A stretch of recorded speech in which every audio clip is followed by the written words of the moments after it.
Localization has come under fire recently for a couple of reasons, and if you've been too online recently, like myself unfortunately, you will see widespread discussion about this topic. Ultimately, the big reason that people want you to believe they are talking about localization is translation accuracy. I'm not going to pretend that this isn't a complex topic, because it is. Language is really hard. However, I do not feel that this topic is given the level of thought or nuance it really deserves, so that talking heads can capitalize off the drama by using buzzwords in their title. To really get into this topic, there are two primary distinguishing factors we have to understand. Translation does not equal localization. Sometimes these two terms are conflated, whether it be ignorance or just because it's a pain sometimes to have to define both of them in a conversation. Translation can refer to a technical translation, for lack of a better term, something that purely focuses on one-to-one accuracy of the words used while still being readable. Localization is the interpretation and translation of culture, which can be really hard. Japanese, unfortunately, to some, is not like English, not even close. Asian languages are known for having quite complex wordplay or certain things not even being one-to-one translatable. The easiest example is, I love you. In English, if you said I love you, people generally get the gist of it. In Japanese, you have a few variations. Suki, which seems to be sort of informal or more casual way of saying I love you, like for love confessions and I believe close friendships. Then there's daisuki, which is suki but on a new level. It's a bit weightier than just saying suki, and you would often hear this between couples that have maybe moved out of the honeymoon phase. There's also the word koi, which I will be honest, I don't understand all too well, but from what I'm aware of, it is also another way of referring to romantic love. I've also seen people describe it as, quote, selfish love, whatever that means. Then there is ai, or how people would use it in the context of aishiteru. Generally, this is a game-changing phrase. It's intense on another level, used for, like, extremely moving events. Of course, not everyone adheres to this social expectation, but it's strong and to some overbearing. It's very possible I got some of these definitions a little wrong, as I am not fluent in Japanese, but that should help paint a picture of how nuanced and complex even just one word can become when trying to convert from Japanese to English, and a one-to-one translation might not catch all of the nuances present in the culture of the language, and that's when localization comes in, to help us better understand the intent behind the language used that English, or of course other languages, might not have the ability to pick up by virtue of not speaking Japanese or not being too familiar with Japanese culture. It becomes the goal of translating a sentiment rather than the exact words. What is of importance when it comes to both translating and localizing is making sure you keep hold of the author's intent as best as you can, which sometimes can be quite difficult. So you might have to make concessions and add things that aren't one-to-one, like extrapolating on the different meanings of love in the Japanese language. It's just part of a process that is done to make Japanese media more palatable to non-Japanese audiences. Some people say that they would rather have one-to-one translations, and while that doesn't make any sense to me personally, I think that's fair, and it's good to have options for what you could consume, localized or direct translations. So what exactly or precisely started this massive internet backlash against localizers? Well, it's not really one event, it's something that has been brewing for a long time. A lot of really old translations of anime were pretty lacking to say the least, sometimes even completely changing characters. This gave off an already negative preconceived mentality towards localizers, especially with 4Kids anime way back in the day, having to adjust itself to fit in with the expectations of children's media. One of the incidents that is still brought up to this day is the dub of an anime called Dragon Maid, in which they pretty massively alter the reasoning of a character deciding to dress more modestly and make a statement about the patriarchy. Now, I don't know a lot about the series besides the fact that it doesn't seem like something I'm interested in at all, so I'm going to use an argument from The Cartoon Cypher, a channel that regularly talks about anime dubs, and for transparency's sake, they seem to be on the side of defending localizers and their decisions. However, even they were critical of the Dragon Maid dub's script choice, specifically criticizing how the line change wasn't about politics, but specifically about how it affected the character in question, and how it's not really accurate to what was trying to be portrayed, kind of just missing the point of the line itself.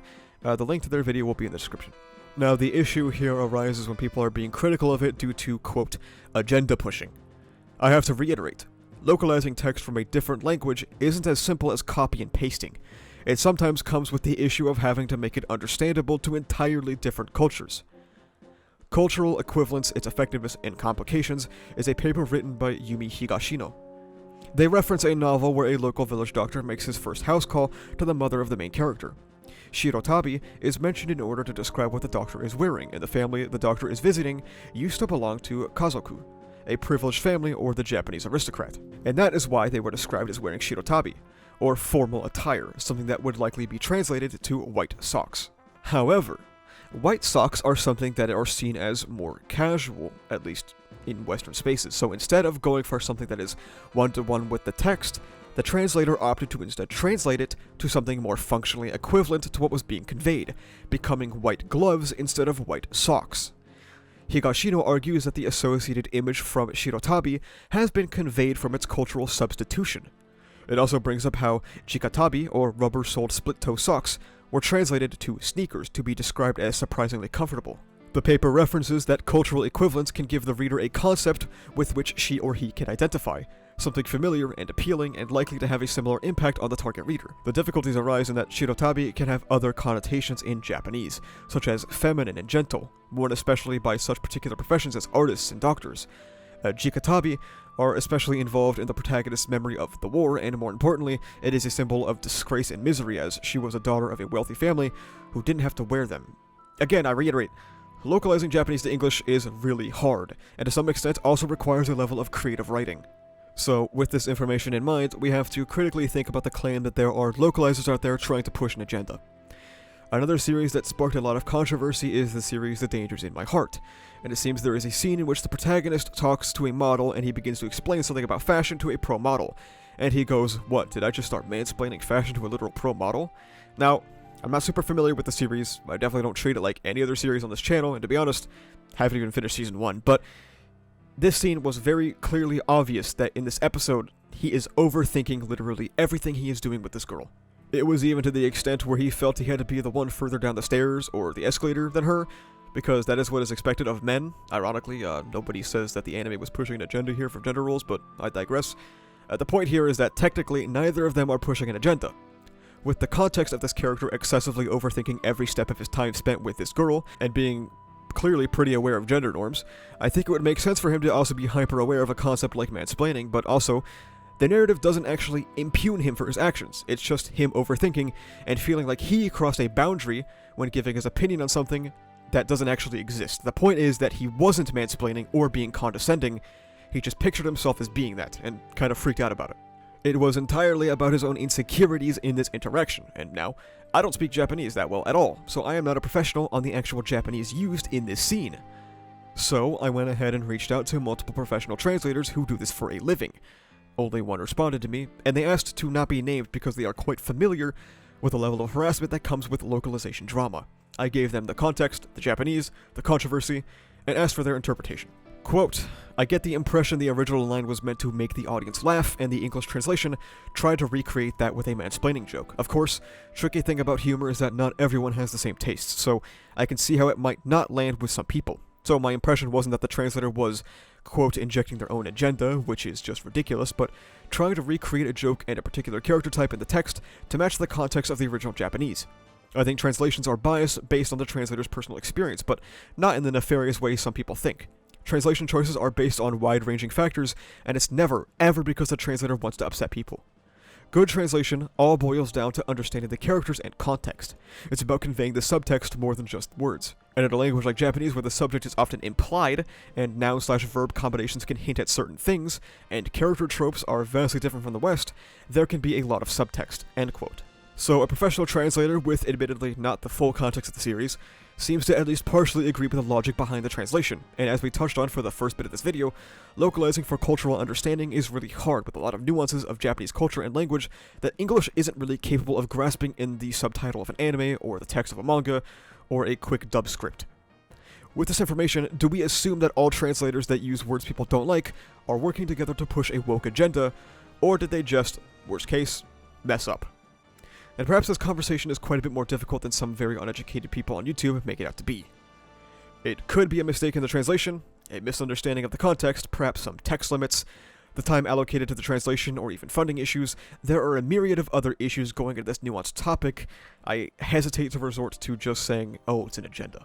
At the center of this controversy currently is Jamie Marchi, I'm not sure if I said that right, the person who wrote that Dragon Maid line all those years ago.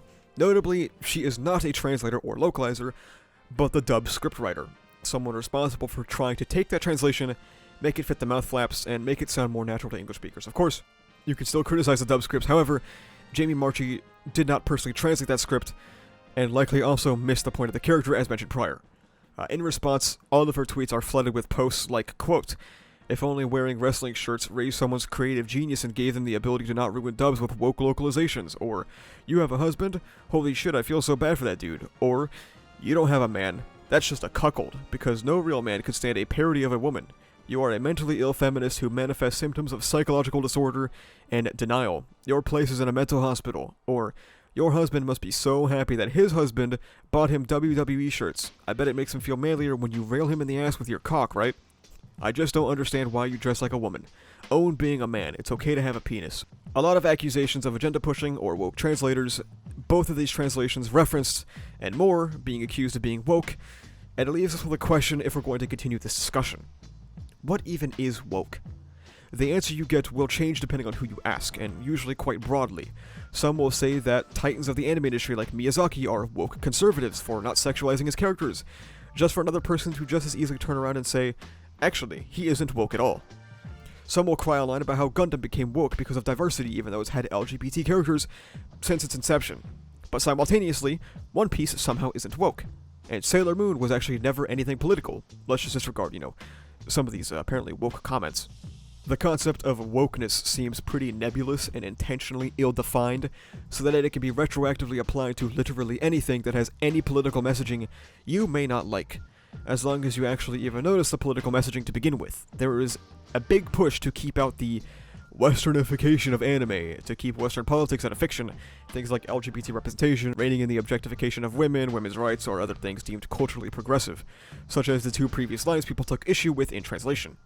This might come as a surprise, but anime is actually pretty political 9 times out of 10. Vinland Saga received a lot of backlash for its second season for being woke because the protagonist didn't want to kill people anymore. However, you might notice an issue with this, that this is a story itself being criticized as woke, not a translation, localization, or dub line. In fact, some of the most popular anime of the 2020s have overtly political, non-conservative messaging. Chainsaw Man's Gun Devil was specifically based around the issue of US gun control said by Fujimoto himself. Attack on Titan's final season is quite literally filled to the brim with political messaging, even if it might miss the mark for some people. Zom 100 was entirely about the screwed up work-life balance of the Japanese worker, and the freedom one might feel when breaking free. Edge Runners literally kicked off by criticizing the idea of healthcare being run like a business. Oh shit, that's me. And Jujutsu Kaisen regularly criticizes the conservatives that run the show behind the scenes. One Piece is fucking One Piece. All of these anime, besides maybe Attack on Titan to some, clearly have some non-traditional slant to them that one might expect coming from Japanese media, a famously conservative country. Because Japanese people aren't a monolith. The second biggest party in the nation being self-described as liberal, with other progressive parties participating such as, the Communist Party of Japan. Wokeism or whatever had infected Japan long ago, and stories as early as Godzilla had been a window into the somewhat modern politics of Japan. Shonen Jump has publicly available guidelines that limit the discrimination of ethnicity, gender, sexuality, and more. I guess Shonen Jump is woke? Woke was just a term that has been boiled down to an almost nothing burger. Like when Jurassic Park was called woke because they showed off the new movie with a picture of Chris Pratt and some woman who happens to be black. At the end of the day, it's not the translations that matter. It's not some consistent ideology behind the term woke. It's just politics that I don't like, as they posture about issues they want you to believe they believe in, such as accuracy to the source material, censorship, and cancel culture. Well, but it doesn't necessarily work. It gets people upset, it gets them angry, it makes them fearful about threats, and makes them afraid of things that can't even really be defined. Why do you think it is that 7 years later, we are still talking about the Dragon Maid dub? Why is it that there are so few examples to point to when there is so much anime coming out every season? Why is it that when the conversation comes around to Lolicon, it's about how fiction doesn't impact reality? Yet when it comes time to discuss the dreadful agenda-pushing localizers, this is one of the most important issues facing this community. Despite the people at the very forefront of this just a few years ago, bringing up how there are more important things in this world to hyper-focus on. Where was this outrage when Gundam, Witch of Mercury, had voice actors quite literally censored for speaking about the queerness of the source material? Where was the respect for the author's intent then, especially when the original creator of Gundam put out there the idea of 2 characters being gay in the past? You will indeed not find 17 videos on the same topic when it comes to the censorship of Gundam from these creators. Now, I'm not accusing these creators of ironically pushing an agenda. I think it's far simpler than that, and it just probably makes a decent amount of money if I had to guess. I also don't know them as people, so I'm not really going to make any broad statements about their character. They could just be misinformed, just chasing the bag, I don't know. But the most I can say is that championing Japan as the last bastion of anti-woke politics and anti-censorship is hilariously uneducated. When you're talking about a nation that has reporters' clubs that were instituted specifically to stifle criticism, that was described by the former Tokyo bureau chief of The Guardian as, quote, watchdogs becoming lapdogs because the Keisha Club system rewards self-censorship, fosters uniformity, and stifles competition, end quote, as smaller media companies and freelance journalists get hardline blocked from joining these clubs. In 2009, reporters for the Tokyo Shimbun, a regional newspaper, were banned from talking with Tokyo prosecutors for 3 weeks for naming a governing Liberal Democratic Party politician in their coverage of a political corruption scandal, when prosecutors were focusing their investigation solely on an opposition leader. Japan is also very notable for, censoring porn for some reason. You think anime fans would be more up in arms against this, but I guess not, because the concept seems kind of stupid, but whatever. I'm not really going to turn this video into a discussion about AI. I already did that for the Mappa video, so instead I'll just say this. AI will have an extremely hard time grasping the nuance of Japanese to English translation for the foreseeable future. Here is a thread by someone on Twitter that knows Japanese that dives into the massive amount of issues that an AI translation of one of their favorites had. Link will be in the description to read the whole thing.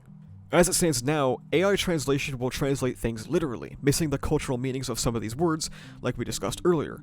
Celebrating AI taking over localizers' jobs just means you actually want worse translations, because for every woke localization, you'll have multiple unintelligible or flat-out incorrect translations.